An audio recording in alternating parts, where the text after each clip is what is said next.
Hello all, today we're going to be doing an unboxing of Storm over Dien Bien Phu, the 1954 battle between the French and Vietnamese during the Indochina War. And this is from Multi-Man Publishing, and this is an area impulse game. The original area impulse game, I believe, was Storm over Arnhem.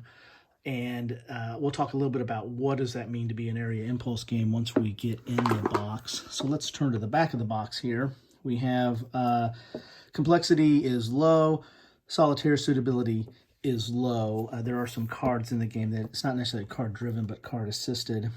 In the spring of 1954, General, and I'm going to pronounce this wrong, Giap, shocked the world by doing what had previously been considered impossible, defeating a Western occupying force. Storm over Dien Bien Phu simulates the climactic moment when the isolated French forces, including the French Legionnaires and elite paratrooper units, crumbled under the unrelenting pressure of the Chinese-backed Viet Minh forces. So you get a 122 by 34 color map sheet, 1.5 sheets of 5 1/8 inch counters, full color rulebook with examples, card deck with 55 full color cards, and 4 6-sided dice. So let's get in this box and take a look at what we get.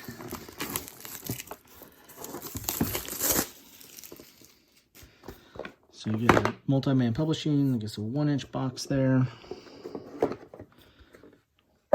And we get the cards as they promised. Pack of cards. You get 4 dice, got their own little bag there. You get a area move series is what this calls, or some people call it area impulse. There's a lot of different terms for it. This is basically just kind of your packing list, tells what comes in the box. Here's your rule book with a counter manifest on the back there. Okay. And this is, where's the page numbers at? So this is 11 pages.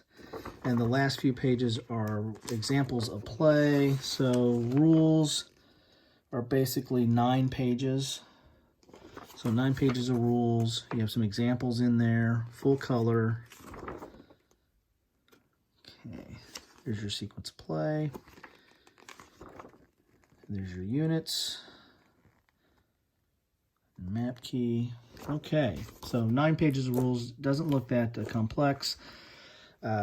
Counter sheet, here's one of your counter sheets. So control, trench, these are more markers, different trenches, whether something's fired or not. Okay, here's your map. Let's put that aside, let's get to the counters here. Here's your unit counters.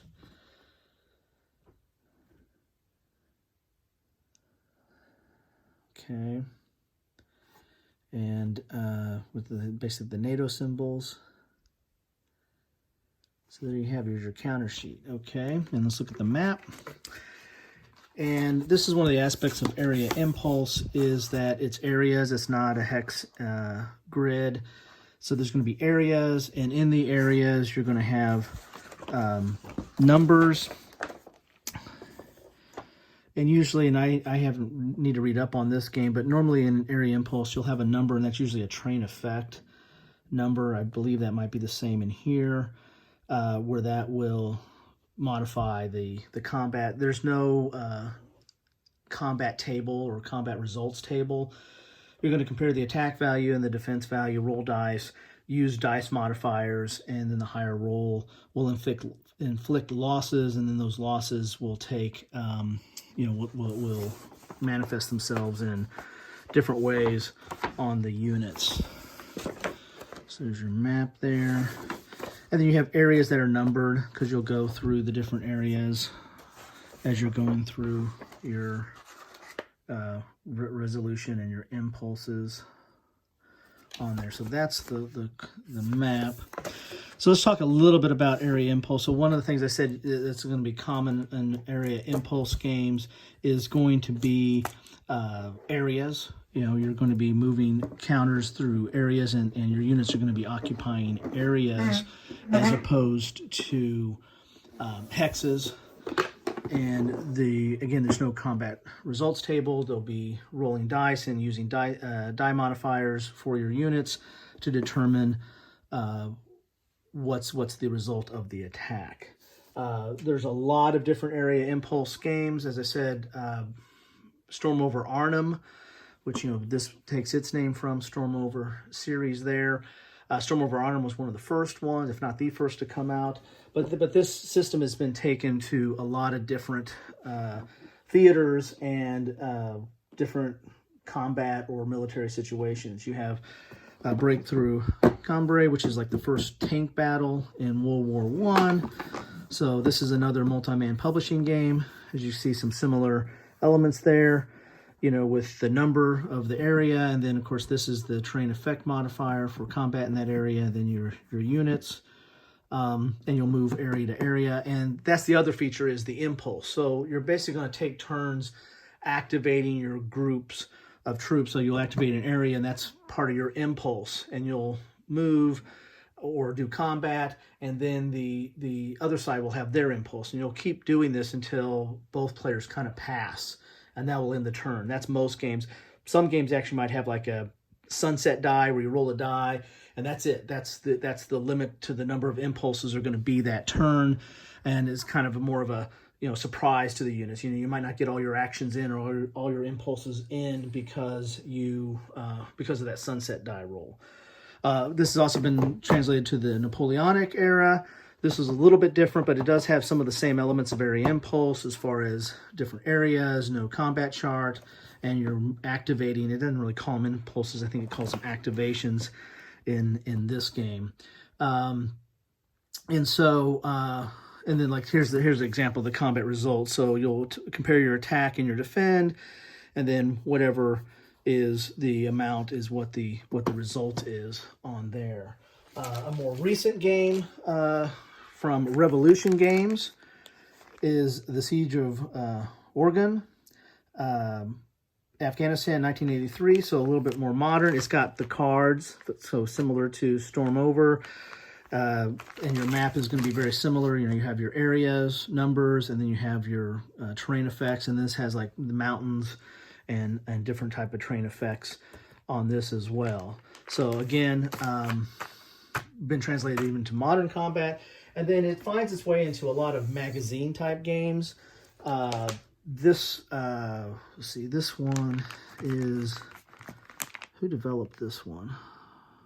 Okay, so this is Revolution Games. I think this is a different designer, but Michael Ranella has done several of these kind of area impulse games. You have for Against the Odds magazines.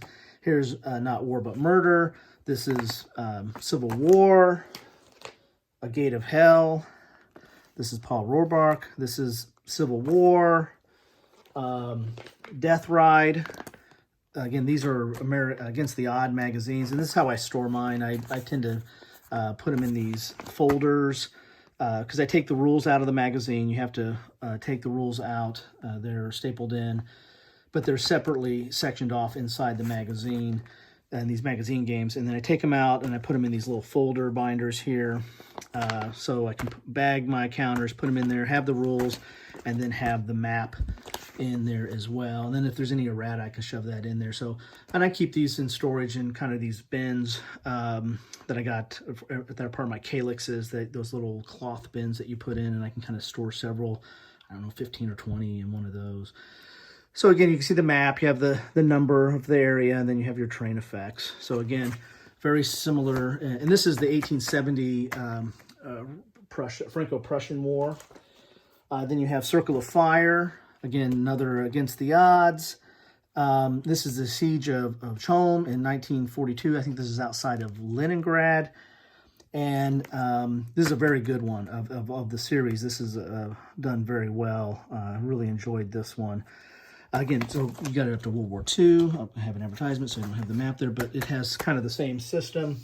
And I'm going to totally butcher this, but this is about the Battle of Boyne. Liliberto Barrow. Just leave me comments. Tell me how to pronounce it right. Again, another Against the Odds. And this one comes in, Against the Odds come in magazines, and they also come in their tray series, or where you kind of get a tray along with the magazine, and actually get dice. These other ones, you have to supply your own dice. So, and these still store in those same folders that you get there. They store nicely in there, and they keep it tight so the dice doesn't fall all over the place. And the Battle of Boyne is 1690. So again, you're seeing the range of years of how this system is applied. And then Storm over Tireswine. Man, I totally butchered that. That's in China. This is one of the first major battles between Japan and China in pre-World War II, or actually beginning of World War II for China in that regards. And again, comes in the tray, so I put it in these folders. So you've got several World War II titles. You have some Civil War titles. It originated in a World War II setting with Storm over Arnhem. But there's several games in the series, and even more famous ones. I mean, Storm over Arnhem is probably the most famous, but you have, I think, Breakout Normandy is part of this series. So there's a lot of games that are area impulse that have somewhat very similar mechanisms. You have the area map, and then the area numbers, and then the terrain modifiers, and no combat chart, and then rotating impulses, or passing to each other the impulse on moving troops and doing combat. So thought this would be interesting to take a look at all these games. I have more than I knew I had here. Again, another multi-man publishing game here, but this is all going back to Storm over Dien Bien Phu. I've heard some mixed comments about this one. Some people don't like this one as much as some of these others in the series. I'm going to dive into it and try to find out what is the, why that is, and try to make my own determinations on it. But hope you find this helpful. Hope this is not only a good introduction to what you get in the box for Storm over Dien Bien Phu, but also to Area Impulse, and see if you kind of like this system. And if you do, then there's a lot of different games out there, especially in the magazine format. If you like it, please like, subscribe, give me your comments. Love to know what you think. Thank you.